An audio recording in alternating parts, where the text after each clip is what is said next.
Bonsoir à tous et merci de suivre votre émission Dialogue citoyen, l'émission de suivi citoyen des programmes du président du Faso sur la télévision du Burkina. L'émission s'organise, vous le savez, dans le cadre du Présimètre. Le Présimètre, c'est donc le suivi citoyen du programme des engagements du président du Faso pris lors des élections de 2015. Et donc, à l'origine, vous avez la CODEL, Diaconia WaterAid, en collaboration bien sûr avec votre télévision, la RTB. Invité de ce soir, le docteur Nicolas Meda, il est le ministre de la Santé. Et avec lui, il sera question de plusieurs thématiques, la gratuité des soins, l'approvisionnement par exemple des produits et l'assurance maladie universelle. Avec lui également, on va aborder les questions d'hygiène dans les centres de santé, les questions d'infrastructure et puis on va parler de la question de gestion des épidémies. Bonsoir, monsieur le ministre. Bonsoir, Simon. Merci d'avoir répondu à notre invitation. Vous avez certainement l'habitude de suivre cette émission. Alors, pendant ce temps, les téléspectateurs s'installent. Ils ont la possibilité de nous appeler en direct pour intervenir soit au téléphone en nous appelant au 25 40 79 03 ou encore en postant leur message sur le www.presimetre.bf/dialogue citoyen ou tout simplement en suivant les débats sur le plateau puisque nous avons des invités qui vont débattre directement avec vous.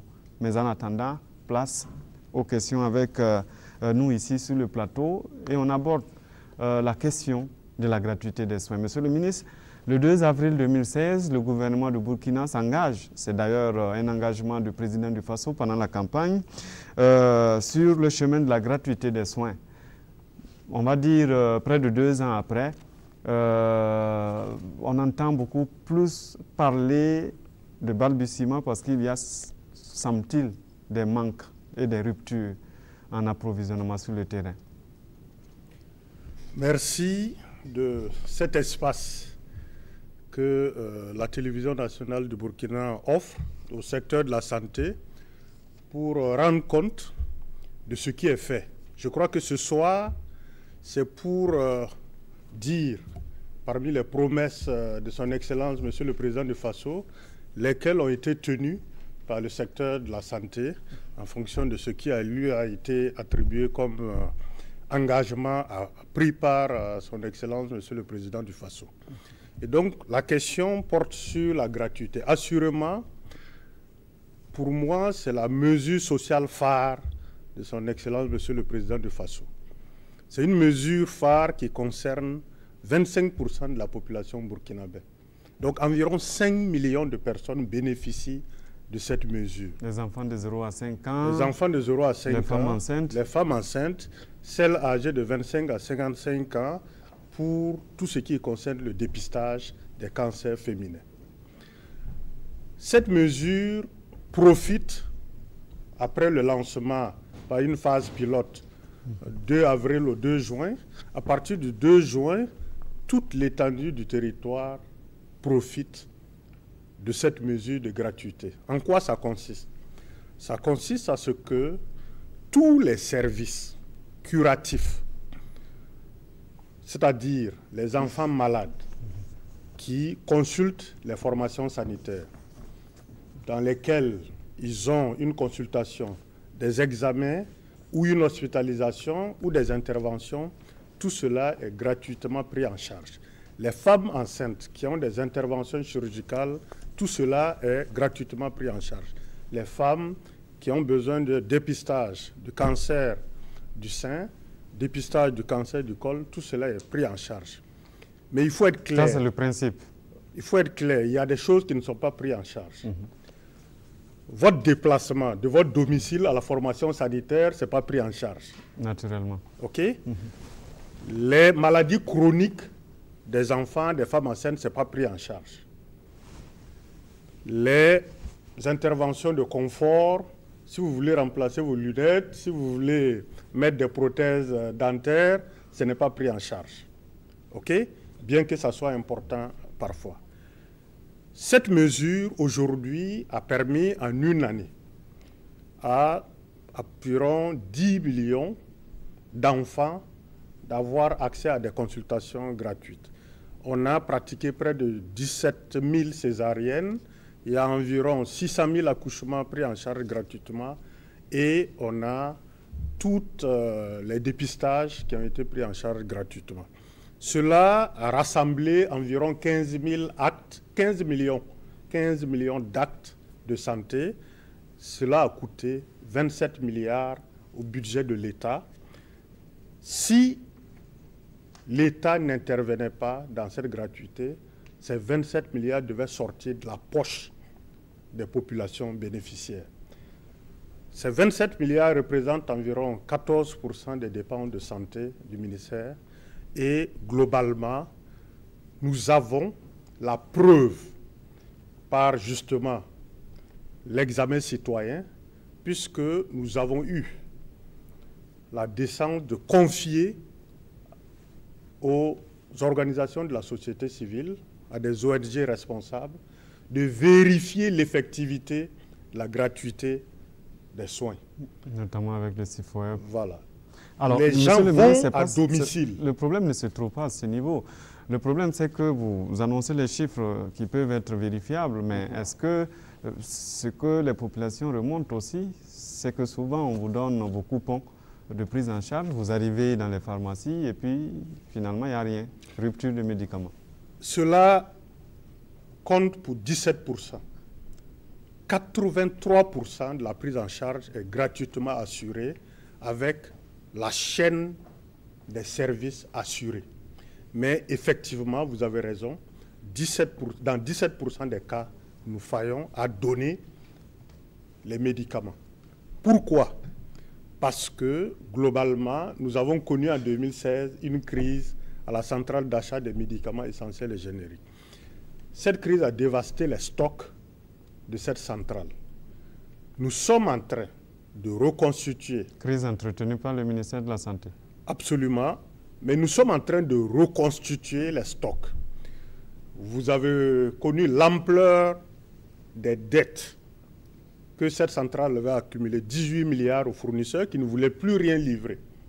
Nous venons d'éponger ces dettes pour l'ensemble des fournisseurs et aujourd'hui, nous commençons à recevoir des stocks. Nous pensons qu'au premier trimestre 2018, tous les stocks seront complets avec bien sûr la reprise de ce qu'on appelle les stocks de sécurité, les seuils d'alerte, ainsi de suite. Et bien sûr, jusqu'au dernier kilomètre, nous allons travailler à ce que les stocks soient disponibles. Mais vous avez raison, mais cela ne concerne que 17% des cas de gratuité. Cela veut dire que 83% pour nous, universellement au Burkina Faso, les gens ont accès. Et mais nous avons dans des conditions toujours pas faciles pour les agents de santé, parce que c'est vrai, si la mesure de gratuité a permis la fréquentation effective des centres de santé, de l'autre côté, vous n'avez pas aussi augmenté le nombre d'agents pour pouvoir prendre ces patients qui arrivent en charge. Ça, c'est effectif, mais pas partout. Nous avons fait l'exercice de voir la surcharge de travail dans des districts sanitaires. Nous avons pris par exemple le district de Bogodogo que vous connaissez mieux que moi. Il s'agit d'aller dans des formations sanitaires et pendant une année, nous avons mesuré la surcharge de travail de ces travailleurs. Et bien sûr, dans le district de Bogodogo, nous avons constaté que pour les normes en personnel, ils étaient beaucoup plus en surnombre. C'est-à-dire, le nombre de personnel était multiplié par 3, ce qui faisait que la charge de travail n'était pas aussi écrasante malgré la gratuité. Mais bien sûr, il y a des zones que nous appelons les déserts médicaux où réellement, il y a des problèmes. Et pourquoi il y a des problèmes? Parce que il y a beaucoup de gens qui ne veulent pas aller dans ces zones. Tout le monde est agglutiné à Ouaga, à Bobo, à Dédougou. Personne ne veut aller à Liptou, à Logobou, personne ne veut aller à Kouéré, personne ne veut aller à Tongomaël, alors que c'est là où se trouvent les populations qui ont surtout besoin de services de santé. Et donc, nous voulons travailler à équilibrer la distribution du personnel de santé pour que la charge de travail soit équilibrée, pour que certains ne soient pas en surnombre alors qu'il y a des déserts médicaux au Burkina. Alors, Monsieur le ministre, dans vos centres de santé, il y a un problème d'hygiène qui se pose très souvent, alors que on est aujourd'hui au Burkina face à une épidémie qui s'appelle l'hépatite B, qui est très sensible justement à ces questions d'hygiène-là. Mais il s'est dit que même les agents de santé, pour tout simplement se libérer, on recourt pratiquement à leur bureau pour le faire. Vous avez raison, il y a un travail énorme à faire en matière d'hygiène hospitalière. Ce n'est pas seulement dans le secteur de la santé que le problème d'hygiène se pose. C'est pour l'ensemble du Burkina. Peut-être que nous en reviendrons, mais globalement, dans les formations sanitaires, déjà, l'entretien des infrastructures d'hygiène pose problème. J'ai eu à fréquenter certaines formations sanitaires, j'ai eu à visiter certaines formations sanitaires, et comme vous, j'ai cherché, par démonstration de ce qu'est l'hygiène, à aller dans des toilettes pour voir de quoi il s'agit. Bien sûr, je ne vous recommanderai pas certains endroits. Donc ça, c'est un problème. Pourquoi il y a un problème? Parce que, globalement, le niveau des personnels peut-être engagés pour s'occuper de l'hygiène n'est pas au point par rapport aux normes en matière d'hygiène. Un peu partout, chacun a recruté des sociétés chargées de nettoyer ou de faire ci ou ça. Peut-être que réellement, les filles et garçons de salle devraient être plus responsabilisés sur l'hygiène. Si vous visitez les grands centres où l'hygiène est une priorité, vous verrez à chaque porte un tableau où on mesure à quelle heure telle chose a été nettoyée, à telle heure tel passage a été fait pour vérifier que c'est nettoyé. Ce n'est pas le cas dans les formations sanitaires. Et parce que ce n'est pas le cas, vous voyez, bien sûr, parfois des infections associées aux soins. Et ces infections associées aux soins, ce n'est vraiment pas normal que quelqu'un déjà malade se rende dans une formation sanitaire et en ressort, je dis en ressorti, peut-être qu'il n'en ressort pas, avec une bactérie multirésistante, avec un arsenal d'antibiotiques très limité, où ce qui existe pour contrôler cette bactérie est extrêmement cher. Et donc, c'est de la responsabilité du secteur de la santé de faire de l'hygiène hospitalière une priorité. On ne vous entend pas là-dessus, votre département n'agit pas. On a ce soir l'exemple que nous agissons. La télévision nationale du Burkina a présenté un documentaire avant votre émission qui montre les engagements du ministère de la Santé avec ses partenaires pour sensibiliser sur l'hygiène hospitalière, former les gens sur l'hygiène hospitalière et développer toute l'infrastructure, tous les équipements nécessaires pour assurer l'hygiène hospitalière. Deuxièmement, nous développons de la formation pour qu'il y ait des spécialistes d'hygiène hospitalière. À Bobo Dioulasso, à l'université Nazi Boni, il y a un diplôme interuniversitaire qui ne fait que ça, de l'hygiène hospitalière, et les cohortes vont sortir aujourd'hui pour être distribuées dans l'ensemble des formations sanitaires pour s'occuper d'hygiène hospitalière. À l'université Joseph Kizerbo Ouaga 1, nous avons une formation de spécialistes en santé publique, option, hygiène hospitalière, qualité de soins et sécurité des patients. Et petit à petit, ces ressources humaines qualifiées en hygiène hospitalière vont faire la différence.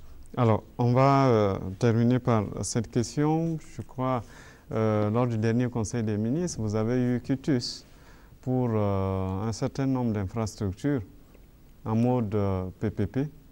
Et du coup, on voit venir le développement de ce qu'on appelle un muta langue. Quelque part, est-ce que, d'abord, développer une infrastructure publique sanitaire avec du PPP, est-ce que c'est réaliste? Est-ce que vous pouvez me permettre de vous corriger? Allez-y.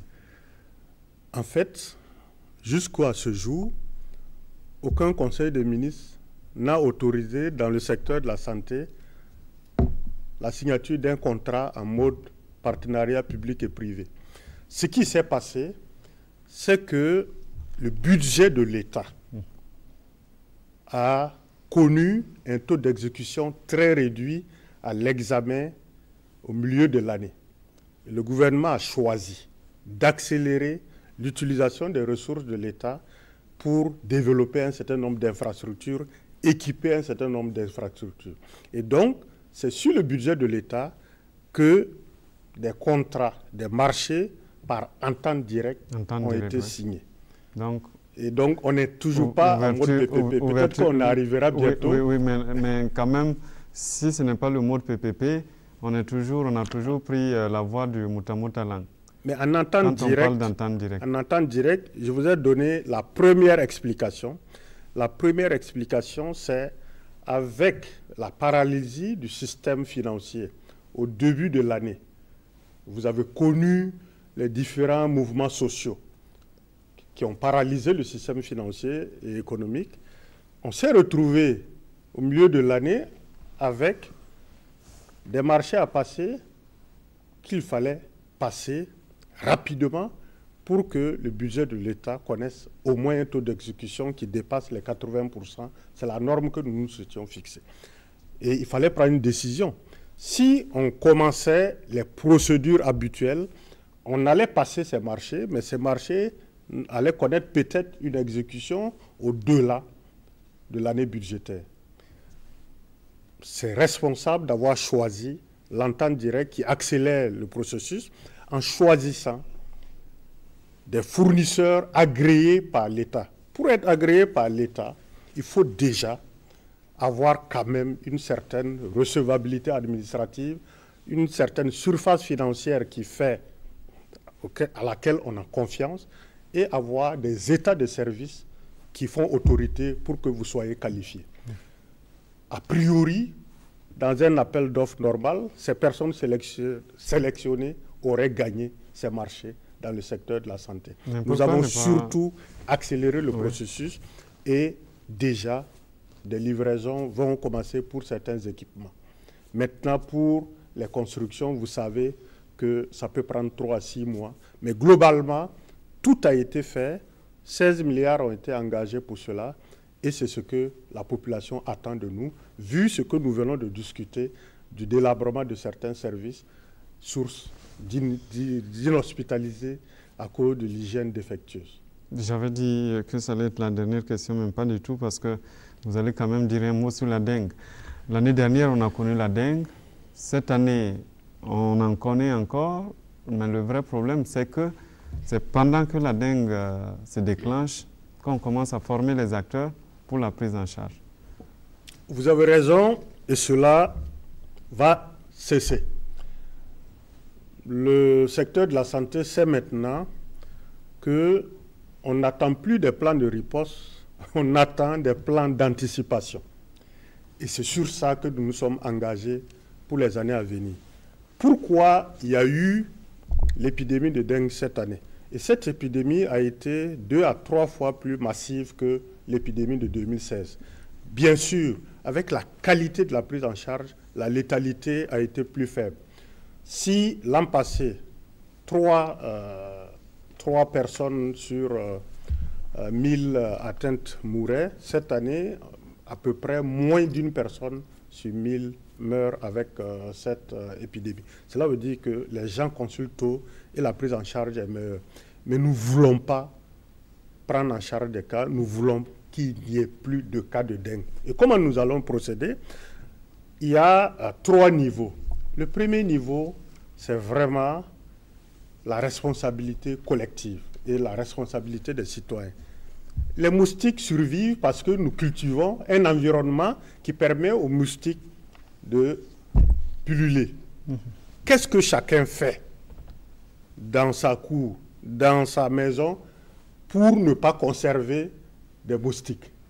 Avec des canaries, de l'eau ici qui stagne, des toilettes complètement infectes. qui sont des milieux de culture des moustiques. Et donc chacun, la responsabilité citoyenne, la responsabilité communautaire doit permettre une lutte communautaire contre la pullulation des moustiques. Deuxièmement, nous devons utiliser les moyens techniques et nous avons effectué tout dernièrement une visite de travail à Cuba. Cuba, c'est l'exemple en Amérique centrale d'un pays insulaire qui a vaincu les maladies vectorielles avec ses outils.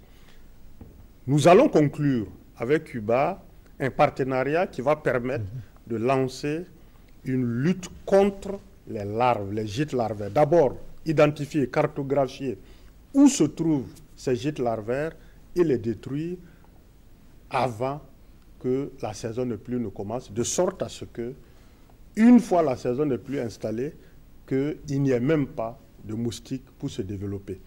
Globalement, cela nécessite la responsabilité de l'ensemble des communes. Cela nécessite la responsabilité des mairies. Pourquoi? Parce qu'il y va de la responsabilité de chaque collectivité d'assurer l'hygiène, l'assainissement, la salubrité publique de son secteur. Et le ministère de la Santé va accompagner. Qu'est-ce que Cuba a fait, par exemple, que les mairies, les collectivités peuvent faire? Et ça va trouver du travail pour la jeunesse. Cuba a essaimé l'ensemble des communes, l'ensemble des arrondissements, l'ensemble des secteurs de brigades d'hygiène et d'assainissement. Comme ce qui se fait pour la sécurité routière, c'est un gisement de métiers pour les jeunes qu'on peut ouvrir au Burkina pour que l'ensemble de ces brigades quadrillent le Burkina pour détruire partout où se trouvent ces moustiques. Voilà à peu près la chaîne des événements qui doit s'installer au Burkina pour qu'il n'y ait plus d'épidémie de maladies à transmission vectorielle. La dengue est le signal pour le Burkina, mais il peut y avoir d'autres maladies vectorielles. Absolument. Et nous ne voulons pas cela. Et voilà à peu près ce qu'on peut faire. D'accord. Ce soir, vous avez le docteur Alfred Ouedraogo qui va s'entretenir avec vous. Vous l'aurez compris, place aux citoyens à présent pour les échanges. Docteur, prenez place. Et à vous la parole. Bonjour, monsieur le ministre. Bonjour, cher maître. Ah non, pas de maître ici. C'est pour détendre l'atmosphère. D'accord. Alors, je suis président d'une association, SOSL International. Supposons que demain, à la réunion de mon conseil d'administration, nous décidons de nous intéresser aux approvisionnements des médicaments. Et nous décidons d'avoir un entrepôt gigantesque à Ouaga et des entrepôts dans les 13 régions, même plus loin dans les 45 provinces et dans les presque 300 communes. Et nous décidons d'inviter le gouvernement à travers le ministère de la Santé, le ministère de l'Économie, le ministère du Commerce, à envoyer quelques administrateurs dans ce conseil d'administration, sans pour autant que le gouvernement ait la majorité absolue des administrateurs, donc théoriquement ne peut influencer les décisions de ce conseil d'administration. Et alors, si SOSL International venait au ministère de la Santé pour demander le monopole de l'approvisionnement du médicament pour toutes les structures publiques de santé, aurions-nous ce monopole? Monsieur le ministre. Merci pour ce dialogue citoyen. C'est une question aiguë, c'est la disponibilité du médicament. Vous savez qu'avec le lancement du mouvement Santé pour tous d'ici à l'an 2000 qu'on n'a pas eu, et qui a affirmé tout ce qui est tout le mouvement pour les soins de santé primaire, un des fondements de ces soins de santé primaire, c'était la disponibilité des médicaments. Le Burkina a choisi d'offrir des médicaments génériques de qualité élevée, mais à moins de coût à la population. Et a délégué ce service public à une association qui s'appelle l'association CAMEG pour cela. Et donc, c'est une délégation à peu près de service public. La question qui se pose ce soir, c'est est-ce que une autre association peut aussi créer le même service et peut-être doubler la CAMEG actuelle en demandant le même monopole? Dans la question, il n'est pas dit quelle sorte de médicament sera fourni. Générique. Bon. Et plus compétitif que ce que la CAMEG donne, parce que vous avez des grossistes qui ont pu faire des approvisionnements, des grossistes privés, à des prix beaucoup plus compétitifs que la CAMEG. Très bien. Exemple. Donc, j'ai compris.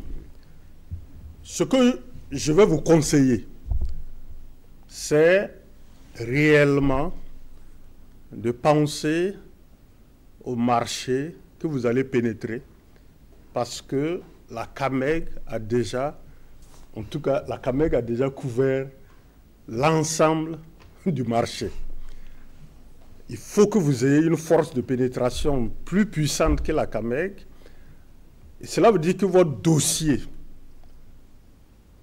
pour créer votre infrastructure, votre plan d'affaires aura certainement, s'il y avait un jury pour examiner, des difficultés à passer dans la mesure où la couverture de la CAMEG aujourd'hui au Burkina est totale.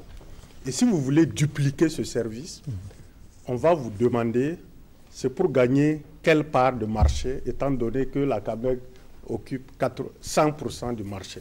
Mais votre question n'est pas celle-là. Votre question, c'est qu'on s'engage dans la relecture actuelle des textes sur le statut de la CAMEG, où le gouvernement a donné un cadrage assez clair. Nous sommes ouverts et c'est le dialogue citoyen, c'est une concertation large qui va permettre de savoir quel est le statut de la CAMEG qui permet d'assurer l'approvisionnement continu, régulier, sans rupture à la population. Quel est le statut qui permettra de prévenir à jamais les crises de gouvernance que la CAMEG a connues, et quel est le statut qui va permettre de stabiliser et de rendre de plus en plus le médicament moins cher au Burkina Faso. Voilà à peu près ce que je crois votre question veut qu'on discute. Et je vois que vous avez bien vu là où je voulais en venir, parce que depuis la création de la CAMEG, dans le régime passé, pour chaque ministre qui venait, on assistait à une crise. Et 3 DG sont partis avec presque 50 milliards à chaque fois. Ah non. Ah si, pendant le régime passé, il y a jusqu'à 3 DG, parce que chaque ministre qui vient veut avoir la gouvernance de la CAMEG. Contrôler la caverne. Parce qu'effectivement, le coût de la santé, le coût de la gratuité des soins va autour de 80% sur le médicament. Donc, sur vos 27 milliards, presque 17 milliards revient aux médicaments. C'est une manne. Et évidemment, quand on a dans le même régime fort que l'on avait le régime comparé, où malgré la puissance, l'autorité, avec la présence du RSP, chaque ministre en crée une crise, vous pourriez comprendre aisément que dans l'optique d'un changement de régime, il peut y avoir forcément une crise. La preuve est que votre prédécesseur a voulu disposer de cet outil. Quand vous êtes arrivé également, le DG a été changé. Dieu merci, la crise se tasse. Mais est-ce que vous ne surestimez pas les capacités de cette CAMEG? Est-ce que confier le médicament à une association dont l'État n'a pas la maîtrise? Parce qu'à l'heure actuelle, quand nous prenons les textes de la CAMEG, l'État est minoritaire dans le conseil d'administration. Donc, que ce soit le président du conseil d'administration, que ce soit le DG, l'État peut ne pas avoir la maîtrise. Et à chaque changement de régime, supposons que vous arrivez à nommer des administrateurs qui sont en phase avec le MPP, si en 2020, un autre parti vient au pouvoir, la même crise va se répéter. Est-ce qu'il n'est pas temps pour l'État de s'approprier au moins cette structure, qu'elle reste association ou une forme sociétale, que l'État puisse en avoir la maîtrise? Sinon, nous ne voyons pas la contrepartie de l'accord d'un monopole. De fait, à cette structure. C'est un peu la question dont nous avons voulu aborder. Et vous avez vu que même les stupéfiants sont commandés par cette association. Et avec le terrorisme qui existe dans nos pays, quand il n'y a pas un suivi, on a vu que l'agence qui contrôle les stupéfiants avait... Question-réponse parce que vous n'avez que 10 minutes, sinon vous allez épuiser vos 10 minutes. Avait livré une part importante de stupéfiants pour les blocs opératoires, mais in fine, il y a eu toujours des ruptures de stupéfiants au niveau des blocs. Est-ce qu'il n'est pas le temps de s'approprier vraiment de cet outil? Vraiment, tout ce que vous avez dit, je peux dire, c'était avant. Nous sommes dans une nouvelle ère de renouveau démocratique où nous voulons une gouvernance vertueuse. Et cette gouvernance vertueuse part de ce que nous avons déjà fait pour la phase transitoire de la résolution de la crise de la CAMEG. Effectivement, vous avez raison, la CAMEG attise beaucoup de convoitises.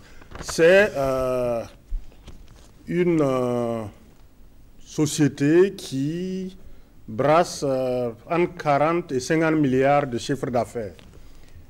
Et bien sûr, il y a eu des crises parce que beaucoup de mécanismes n'ont pas fonctionné. Je peux vous dire un verrou que les pouvoirs publics ont posé et un verrou qui n'a pas fonctionné. Ce verrou, c'est le comité de supervision. C'est composé du ministère de la Santé, du ministère de l'Économie, des Finances et du Développement et du ministère du Commerce, de l'Industrie et de l'Artisanat.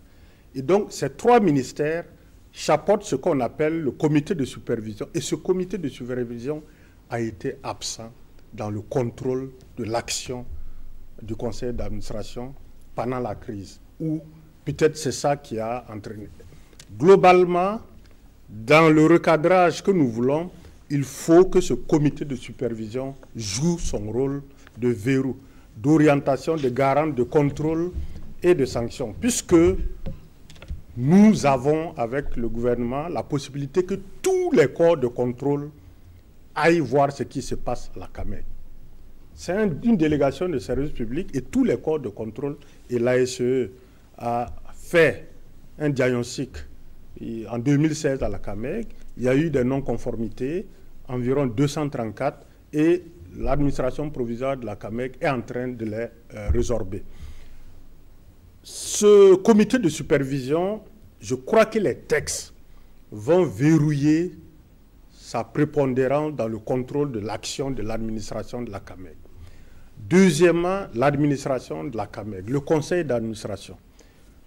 Vous aurez à contribuer puisque les concertations ont été engagées.